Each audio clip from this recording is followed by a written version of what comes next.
Hello everyone, my name is Sandra. A few weeks ago, I lost my dad after he struggled with his health for a long time. And sometimes I find myself wishing I could have introduced him to his grandchildren. This thought always brings a heavy sigh. When I was 35, I got married. On that happy day, my dad and I made a special promise. I would be the first to tell him if I was expecting. Sadly, that's a promise I will never be able to keep, and it's the biggest regret I have about my dad. His illness was discovered a year ago, and since then, I did everything I could to be there for him. I visited our childhood home more often, spent many hours at the hospital with my mom, and made sure to call or video chat even more. Despite all of this, I sometimes wonder if it was enough. I'd often think to myself, could I have done more? Lost in thought, I whispered these words, and my mom, always supportive, comforted me, saying, "Sandra, you did everything you could. Your dad knew that, and he was proud." Just then, my sister Emily walked in with a man who looked to be about 45, probably the lawyer. "This is Stephen, the attorney," she introduced him, and my mom quickly offered him a seat. As soon as we all sat down, Emily couldn't hold back and mentioned that the lawyer said Dad left us a significant inheritance. I couldn't help but respond, "Emily, you know it's not all yours." That comment instantly changed the mood. My sister and I have always had a rocky relationship, made worse by our dad's illness. Her refusal to visit our dad, even though I tried to bring them closer, didn't help. Her attitude has always been a problem, and it became even more noticeable during these difficult times. Looking back, my words to her might have been too harsh, driven by my worry for our father. However, her response didn't make things better. "You're an adult, there's no need to be so stubborn," I pointed out, to which she snapped back. "I'm not being stubborn. Living in the city and traveling to the countryside isn't as simple as you think." "It's just a 5-hour drive," I responded, but she argued back, saying that those 5 hours aren't just about time. It costs money, and yes, money is important to her. She told me she's busy and asked me to stop bothering her. That ended our conversation. Despite the distance, I always thought she could make an effort to visit now and then. This belief was a big reason why our relationship started to fall apart. In the end, she never visited our father, and the distance between us only grew. The tension in the room increased until the lawyer stepped in and suggested we all take a moment to calm down. I apologized, saying, "I'm sorry," which seemed to make things a bit better. The lawyer then explained, "As I mentioned over the phone, I'm here about your father's will." My mother, looking confused, asked quietly, "When was this arranged?" The lawyer replied, "A few weeks before he passed, your father reached out to me." "He asked you to come to the hospital?" My mother inquired. The lawyer answered, "Yes, I drafted the will there with him, and his primary doctor was present too. It was arranged that the doctor would notify me after your father passed, which is why I contacted you now." The lawyer then took out a white envelope and placed it in front of us. Recognizing my father's handwriting on the envelope, I whispered, "That's definitely Dad's handwriting." Emily, visibly impatient, demanded, "Just get on with it." "What does it say?" "You know I'm busy." The lawyer, with a slight smile, opened the envelope. Inside, there was a single piece of paper outlining the inheritance. The house, some land, some savings, and a storage shed. We knew about the house and the land, but the mention of a storage shed was new to me. My sister, frustrated, turned to the lawyer and asked, "Wait, what about the farm?" The lawyer echoed, a bit surprised. "Yes, the farm?" I explained, "Our father used to work on it as a hobby. He had run a successful business in a nearby town, but decided to slow down after turning 55, thinking about closing the company to spend more time on his hobbies, including the farm." This new mention of the farm added another layer to our father's legacy and what he left behind. During my high school years, I remember saying that I wanted to take life a bit slower. My sister, who was in college at the time, didn't agree with this more relaxed approach, but both my mom and I, worried about my dad's health, supported the idea.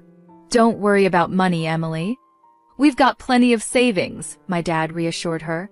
Though hesitant, she eventually agreed. After that conversation, my dad did wind down his business and started farming close to our home. "There's something fulfilling about working with the land," he would say, his face lighting up with joy. Seeing how happy he was made me feel that we made the right choice, though Emily seemed less convinced. Despite promising to come back home after graduation, Emily chose to build her career near her university, and eventually married the CEO of an IT firm she met through her job. That's how things were when my father took up farming until his health started to decline. Emily insisted that the farm be included in the inheritance. At her insistence, the lawyer checked the documents and found that the farm was actually leased land.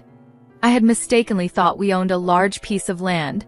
Emily seemed disappointed by this discovery, but knowing little about farming ourselves, I felt it might be for the best. The discussion then turned to how the inheritance would be divided. The house and the surrounding land will go to the wife, the lawyer said. Emily smirked, probably thinking about how the remaining assets would be split. The rest, including the savings and the storage shed, should be divided between you three, the lawyer suggested. Savings? That means cash, right?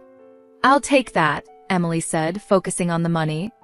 The total savings amount to approximately $400,000, and this sum is not subject to inheritance tax, the lawyer informed us.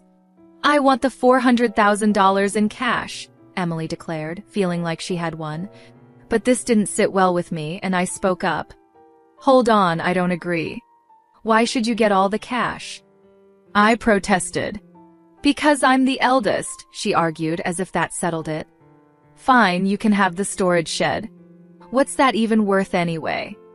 She added dismissively, turning back to the lawyer for more details. It's the shed next to the farm. Whoever inherits it will own the structure, the land it's on, and anything inside it, the lawyer explained. Suddenly, Emily's attitude changed when she heard there was additional land. It struck me as odd that, even though she was married to a successful CEO, her desire for more seemed never-ending. As the lawyer explained more about the storage shed, he mentioned it came with a small piece of land, about 90 square feet, roughly the size of a small bedroom. He then laid out some photos of the shed for us to see, showing both the outside and inside.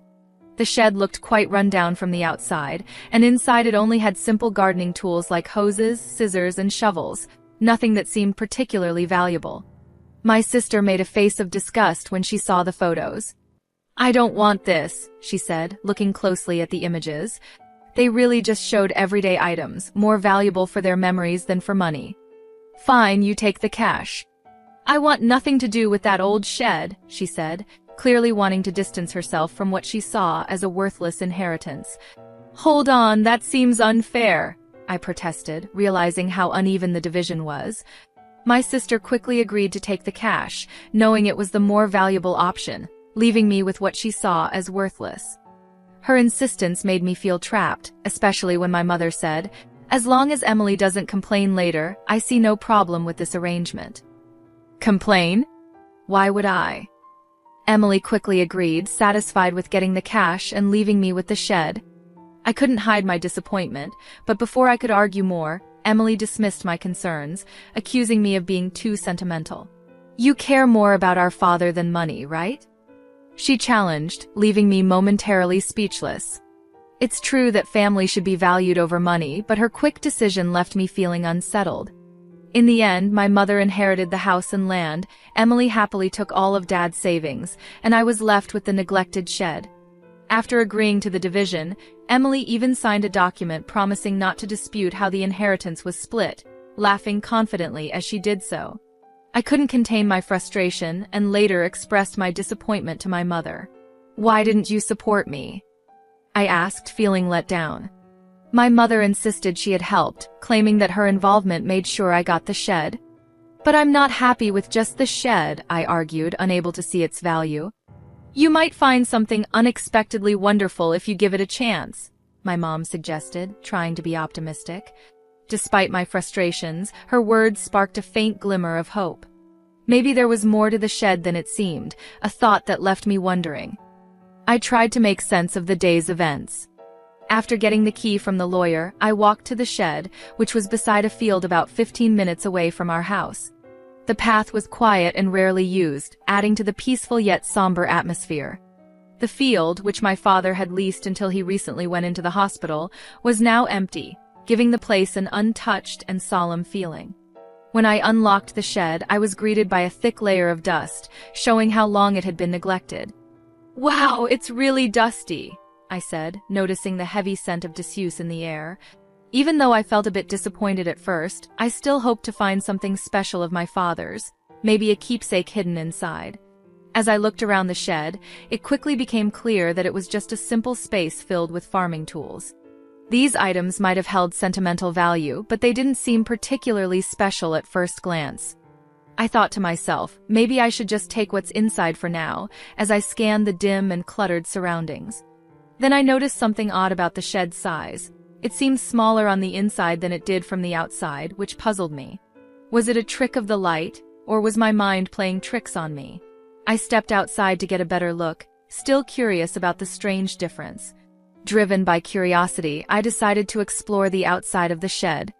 As I walked around to the back, hidden among a dense group of trees, I found a second door. Wait, another entrance? I gasped. From inside the shed, there had been no sign of this door. It looked like there was only one way in and out. This discovery hinted at a hidden space only accessible from this secret back door. A surge of excitement rushed through me.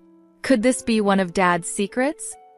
He loved surprising us, always finding joy in the unexpected, like the surprises he planned for my birthdays. The memories brought tears to my eyes as I re-entered the shed, determined to find the key to this hidden door. After a thorough search, I was ready to discover what lay beyond it. I found 4 keys cleverly hidden inside the handle of a shovel. Excited, I rushed to the back door and tried one of the keys. With a satisfying click, the door swung open. Inside this small hidden space stood a large safe, alone and imposing. Is this from Dad's company? I wondered aloud as a flood of questions filled my mind. What secrets did it hold? Was this my father's way of leaving a final piece of himself behind? The discovery hinted at parts of my father's life that I had yet to uncover, like a personal treasure hunt he had left for me to explore. I immediately recognized the safe as the one that used to sit in the corner of my father's office, a familiar sight from my childhood. Seeing it brought a wave of nostalgia over me. This safe was a real connection to my father, making the inheritance feel even more meaningful. Knowing my dad, this felt like just the beginning of his final surprises for me. "There's got to be more," I whispered to myself as I used the 3rd key to unlock the safe. The door creaked open, revealing contents that left me completely amazed. A truly unexpected legacy. Realizing how important this discovery was, I quickly secured the safe and went to tell my mother. Later, with my husband's help, we moved the safe from my parents' home. It occurred to me that these valuable items, likely part of my inheritance, might have tax implications. Wanting to handle this properly, I decided to seek legal advice. Following the lawyer's suggestion, I contacted a certified public accountant, CPA, recommended by a friend to help navigate the possible tax issues. This professional took care of the complicated details, making sure everything was in order. A year passed as we dealt with these matters when unexpectedly my sister showed up at my home. Her visit was surprising, especially considering our strained relationship over the inheritance.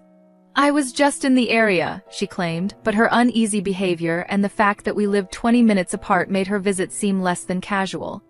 Despite our complicated history, I invited her in. After serving coffee, she seemed restless and finally asked, "Did you win the lottery or something?" Her question puzzled me. I never played the lottery, and it wasn't the time for my husband's holiday bonus. "What are you getting at?" I asked, trying to understand her point. I finally asked her to clarify her strange accusations. Her mood shifted suddenly to irritation. "Are you making fun of me?" she accused. Her reaction confused me even more, as her question seemed completely unexpected. I had no idea what made her think I had come into a lot of money, especially since only my family knew about the mysterious contents of the safe. My sister was filled with curiosity about money, insisting that I must have received a significant amount. She told me about a recent conversation with our aunt in the city, who unknowingly sparked her curiosity. Our aunt mentioned receiving a $5,000 gift card from me as a thank you for visiting our father during his illness. This gesture led my sister to wildly speculate that I had stumbled upon some unexpected fortune. "You've come into some money, haven't you? Just admit it," she pressed, looking for answers. Understanding what had led to her questions, I sighed, which only irritated her more. "What's with the attitude? Are you making fun of me?" she demanded. I tried to explain that it was just a gesture of appreciation, but she questioned where the money for such gifts came from. I reminded her of the inheritance, specifically the dusty shed she had dismissed, and then revealed the discovery of the safe inside it, a real treasure trove left by our father. The safe contained a collection of valuable watches, a passion of our father's. Although I wasn't sure of their exact worth, it was clear they were valuable, especially considering the modest savings left behind. This revelation led to a discussion about the possibility of having to pay inheritance tax, a concern my mother had raised when she learned what was inside the safe. "What should I do, Mom?" I asked, seeking her advice. My mother suggested handling everything openly and honestly, reminding me that secrets like these usually come to light eventually. Following her advice, I contacted the lawyer we had previously consulted. The lawyer explained that the value of inherited items determines whether inheritance tax applies. This prompted me to take the responsible step of accurately declaring the inheritance and ensuring I was complying with all the legal and financial requirements of my newfound wealth. By seeking professional advice, I discovered that a certified public accountant, CPA, could help manage the valuation and tax obligations of the inherited watches for me. Trusting the CPA with this task, we found out that the collection was worth an incredible $500,000. Because of their high value, it was clear that inheritance tax needed to be paid. The sensible advice was to keep only the watches that held sentimental value to me and sell the others to someone who could appreciate and afford them. This approach not only made financial sense but also felt right emotionally. From the money made from the sale, I was able to cover the inheritance tax and also send gift cards to relatives who supported us during my father's illness. This is what had sparked my sister's curiosity. Among the keepsakes, I chose to keep my father's pocket watch.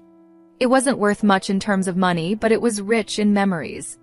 I shared this story with my sister, showing her the pocket watch and trying to explain its sentimental value. However, her reaction was lukewarm. She seemed more interested in what was sold than in what was kept. When she asked about the remaining watches in the safe, I told her it was our mother's house and explained its size and importance to our father's business. Her response was thoughtful, which left me feeling uneasy about her intentions. However, she left without asking any more questions, much to my relief. Yet, I couldn't shake off an unsettling sense of worry. My fears were somewhat confirmed that very night when I received a distressing call from my mother, urging my husband and me to come to her house quickly. As we approached, the scene was alarming. Red lights flashing in the darkness, police cars stationed outside. Pushing through the gathering crowd, I found my mother and learned what had happened. She had been getting ready for bed when she heard strange noises that startled her. It sounded like someone was frantically searching through the house.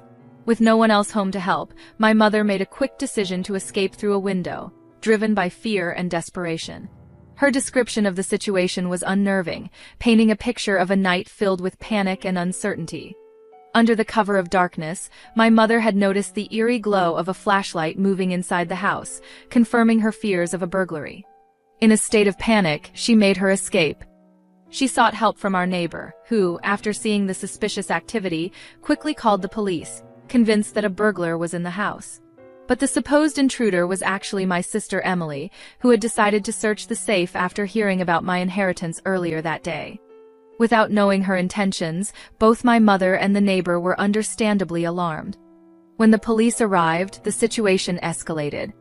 Emily, caught off guard and feeling guilty, tried to flee the scene in a panic, ironically as she attempted to escape. She collided with the safe, causing it to tip over and trap her underneath. This accident led to her being rushed to the hospital with complaints of leg pain, leaving us all in disbelief over her reckless actions.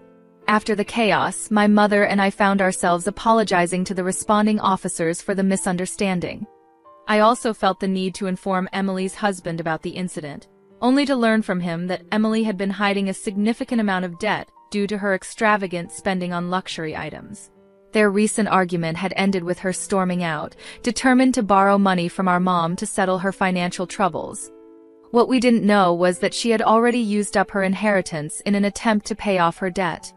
Emily's husband, already stressed from discovering her financial mismanagement, declared his intention to divorce her after hearing about her latest escapade. This revelation explained Emily's desperate actions that night, which led to a tense scene at the hospital where her husband brought up the subject of divorce. The entire ordeal turned into a dramatic clash, highlighting the serious consequences of Emily's actions and the turmoil they caused in our family. Emily was adamant, insisting, "I'm not getting a divorce, absolutely not." But the reality of her situation became clear when her husband presented the divorce papers. Faced with undeniable evidence of their broken relationship, she had no choice but to sign them. Now confined to her hospital bed, with a mix of shock and resignation, she was flipping through a part-time job magazine, clearly thinking about how to tackle her debt with new employment. While this turn of events was unfortunate, it offered a small glimmer of hope that she might finally take responsibility for her actions. After everything that happened, I made an important decision to move back to my childhood home. The chaos had definitely made me worried about my mother's well-being, but there was also a happier reason behind my choice. I found out I'm expecting. After a lot of discussion, my husband and I agreed that moving back would be the best decision. This way, we can have my mother's support as our family grows. Even though I regret that my father couldn't be part of this joyful news, I find comfort in believing he would have shared in our happiness.